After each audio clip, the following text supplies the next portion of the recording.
বিভিন্ন দিক থেকে যা শুনতে পাচ্ছি তাতে এটুকু মনে হচ্ছে যে যে কোনো সময় যে কোনো কিছু ঘটে যেতে পারে। কি ঘটতে পারে তা হয়তো আমরা নিশ্চিত করে বলতে পারছি না, তবে নানান ধরনের আলামত যা দেখতে পাচ্ছি, নানান আভাস যা পাচ্ছি, তাতে নির্বাচনের যে মাত্র কয়েক ঘন্টা আছে, 3 দিন মানে তো আমরা হিসাবটা ঘন্টায় করতে পারি, সেই জায়গা থেকে শেষ মুহূর্তে যদি নাটকীয় কিছু ঘটে যায় তাতে নিশ্চয়ই অবাক হওয়ার কিছু থাকবে না। যেমন আমরা একটা তাৎপর্যপূর্ণ ইঙ্গিতময় বক্তব্য আপনাদের সামনে তুলে ধরতে পারি। ডক্টর দেবপ্রিয় ভট্টাচার্য, দেশের অন্যতম শীর্ষ অর্থনীতিবিদ, যাকে অনেকে বলেন যে 111-এর কারিগরদের অন্যতম, বলতেই পারেন, তা নিয়ে বিতর্ক রয়েছে। যাই হোক, ডক্টর দেবপ্রিয় ভট্টাচার্য রোববার রাজধানীতে একটি অনুষ্ঠানে কি মন্তব্য করেছেন তা অবশ্যই আমাদের একটু বিবেচনা নেওয়া দরকার। তিনি বলছেন, অন্তর্বর্তী সরকারের যাওয়ার সময় হয়ে গেছে। তাদের যতটুকু সংস্কার করার সুযোগ ছিল, যেটুকু সংস্কার করার জায়গা ছিল, যেটুকু বিচার করার জায়গা ছিল, ওনাদের দম ফুরিয়ে এসেছে। সরকারের যেটুকু সক্ষমতা, যেটুকু সম্ভাবনা, তা শেষ সীমায় চলে গেছে। এখন ওনারা যেটা করতে পারেন তা হলো একটি ভালো নির্বাচন। সেই ভালো নির্বাচনের নমুনা কি, সেটিও তিনি তুলে ধরেছেন।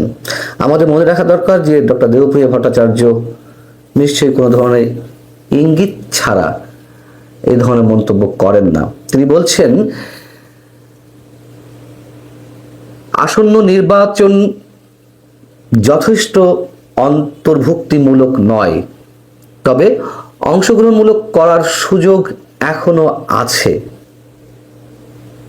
নারী হোক, অন্যান্য জনগোষ্ঠী হোক বা ভিন্ন মতের রাজনীতির মানুষ হোক, নির্বাচনে সবার অংশগ্রহণের সুযোগ নিশ্চিত করতে হবে। মাত্র 90 থেকে 100 ঘন্টা আগে বা 3 দিন আগে ডক্টর দেবপ্রিয় ভট্টাচার্য যখন বলছেন যে এখনো অংশগ্রহণের সুযোগ আছে অংশগ্রহণমূলক নির্বাচন করার, তার মানে কি আমরা কিছু মিন করতে পারি? তিনি বলছেন যে এই সরকারের সময় শেষ কিছুই করতে পারেনি, তবে শেষ মুহূর্তে একটা ভালো নির্বাচন বা অন্তর্ভুক্তমূলক নির্বাচন এই সরকার করতে পারে। এবং নিঃসন্দেহে তিনি ইঙ্গিত করেছেন আওয়ামী লীগকে অংশগ্রহণের সুযোগ দেওয়ার বিষয়টি। দেবপ্রিয় আরো যে কথাগুলো বলেছেন তার আর সামান্য অংশ শোনায় আপনাদেরকে। তিনি বলছেন, সরকারের সামনে ভালো কাজ করার শেষ সুযোগ এটি। এই সরকার যদি সর্বশেষ ভালো কাজটি যদি করে যেতে পারে, তাহলে ইতিহাসের পাতায় তাদের কিছুটা জায়গা পাওয়ার সুযোগ হলেও হতে পারে। এর আগে শনিবার Centre for Policy Dialogue CPD তারা একটি সংবাদ সম্মেলন করলো। সংবাদ সম্মেলনের বক্তব্য, মেসেজটি কি ছিল তাও নিশ্চয়ই আমরা সবাই পেয়েছি।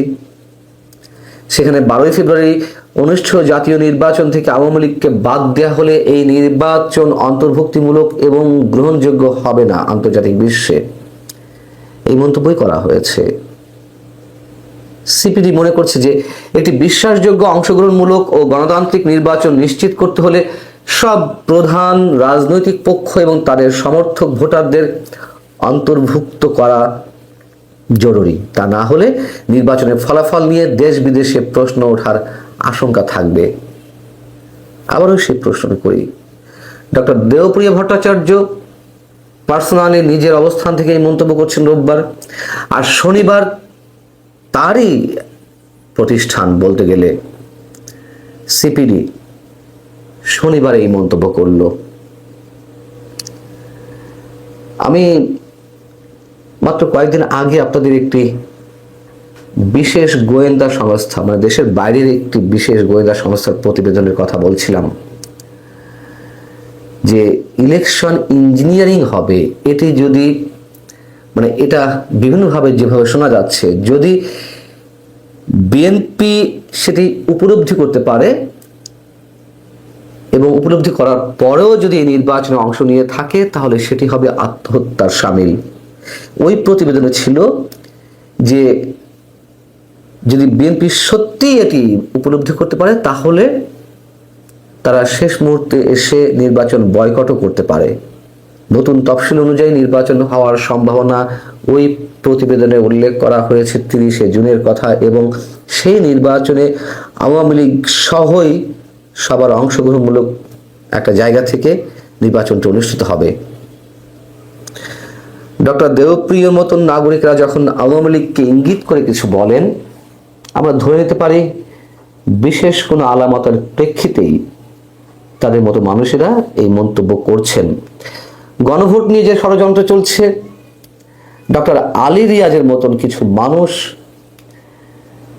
ডিপ স্টেটের প্রতিনিধি হয়ে এখানে খেলছেন।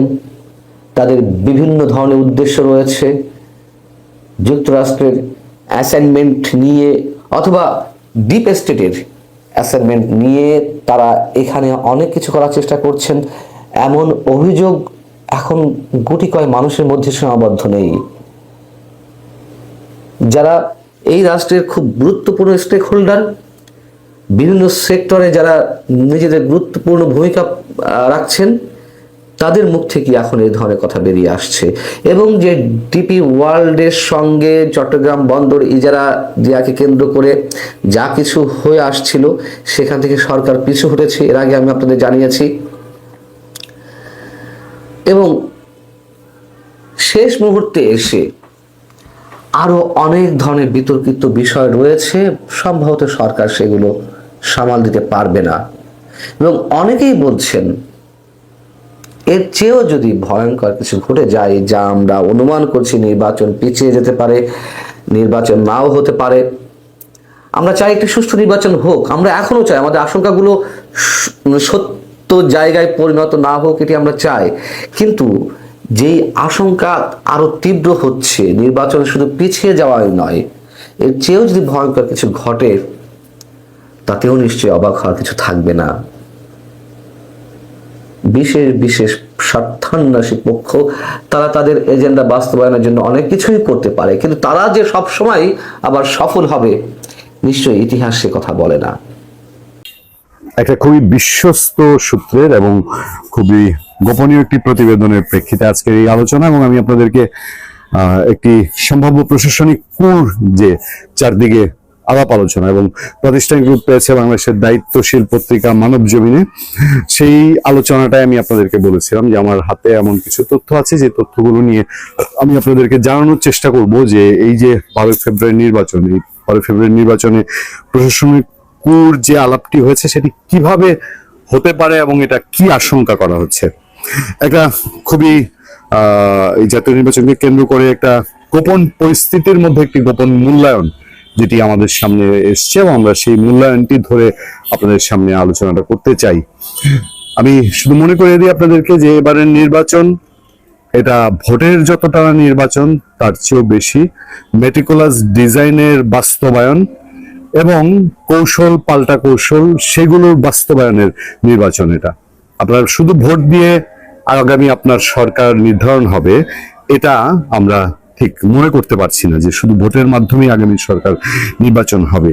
মানে কি কি করা হচ্ছে, যা আসন্ন জাতীয় সংসদ নির্বাচনকে কেন্দ্র করে আসন্ন ত্রয়োদশ জাতীয় সংসদ নির্বাচনকে প্রভাবিত করতে বাংলাদেশের একটি দলের কথা বলা হচ্ছে যে তাদের স্টেক হোল্ডার সমর্থকদের জন্য মানে 12 ফেব্রুয়ারি নির্বাচনটা, সেটা একাধিক সূত্রে যেগুলো জানা যাচ্ছে সেগুলো হলো ত্রয়োদশ জাতীয় সংসদ নির্বাচনকে প্রভাবিত করার লক্ষ্যে election engineering, ballot manipulation, voter প্রভাব নিরুৎসাহ এবং প্রশাসনিক স্তরে প্রভাব বিস্তার কেন্দ্রিক একটি সমন্বিত কৌশল গ্রহণ করেছে একটা দল। তার একটা টোটাল বিষয়গুলোকে নিয়ে যে কি কি যেগুলো মাঠে থাকতে পারে, যে ইলেকশন ইঞ্জিনিয়ারিং, ব্যালট ম্যানিপুলেশন, ভোটারদেরকে নিরুৎসাহিত করা এবং প্রশাসনিক স্তরে প্রভাব, এগুলো মিলে একটা কম্বাইন্ড প্ল্যান তাদের আছে। সেখানে বলা হচ্ছে যে বাংলাদেশের রাজনীতিতে বিদেশি শক্তির প্রভাব এখন আর গোপন নয়। বিশেষ করে ভারত ও যুক্তরাষ্ট্রকে ঘিরে আলোচনা সবচেয়ে বেশি। সাম্প্রতিক 3 দিনে ঢাকা ও ওয়াশিংটনে পর্দার আড়ালে হওয়া কয়েকটি গুরুত্বপূর্ণ বৈঠক বাংলাদেশের রাজনৈতিক দৃশ্যপটে বড় পরিবর্তনের ইঙ্গিত দিচ্ছে। আমি এর আগে একটি আলোচনায় এই ঢাকা ওয়াশিংটনে যেসব পর্দার আড়ালের বৈঠক এগুলো সম্পর্কে কিঞ্চিত ধারণা দিয়েছি। আমি পরবর্তী আলোচনায় আপনাদেরকে এটা নিয়ে আরো বিস্তারিত ধারণা দেওয়ার চেষ্টা করব। 3 ফেব্রুয়ারি ওয়াশিংটনে মার্কিন পররাষ্ট্রমন্ত্রী মার্কো রুবিও ও ভারতের পররাষ্ট্রমন্ত্রী এস জয়শঙ্করের মধ্যে বাংলাদেশ, মিয়ানমার ও আঞ্চলিক নিরাপত্তা নিয়ে বৈঠক হয়। আচ্ছা, সেসব বিষয় তো আমাদের সামনে আছেই।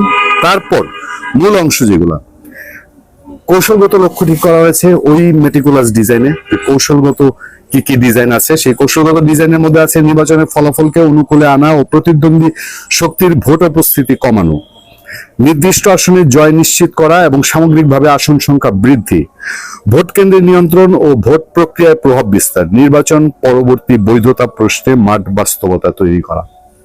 এই জিনিসগুলো এখানে আছে। অপারেশনাল কৌশল সমূহ, সেখানে ভোট ব্যবস্থাপনা ও জনসমাগম একটি কৌশল আছে।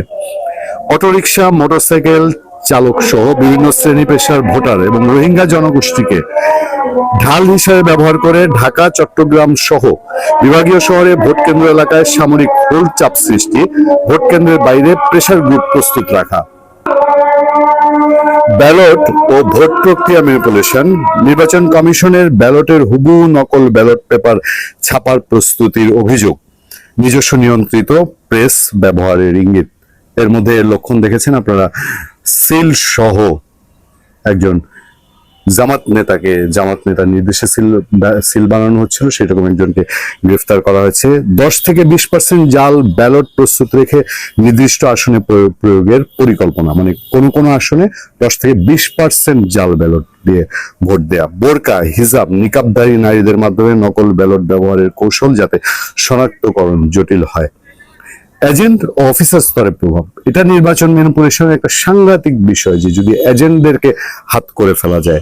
প্রতিদ্বন্দ্বী প্রার্থীদের দুর্বল বা কম পরিচিত এজেন্টদের অর্থের বিনিময়ে কেনা বা ভয়ভীতি প্রদর্শন, প্রিজাইডিং, সহকারী প্রিজাইডিং ও পোলিং অফিসারদের তালিকা সংগ্রহ মতাদর্শিকভাবে প্রভাবিত করার প্রচেষ্টা, প্রতি কেন্দ্রে আনসার ভিটিভি সদস্যদের উপস্থিতি ব্যবস্থাপনায় প্রভাব বিস্তারের অভিযোগ। এই বিষয়গুলো খুব সিরিয়াসলি ট্রাই করছে একটি অংশ বলেই তথ্য পাওয়া যাচ্ছে।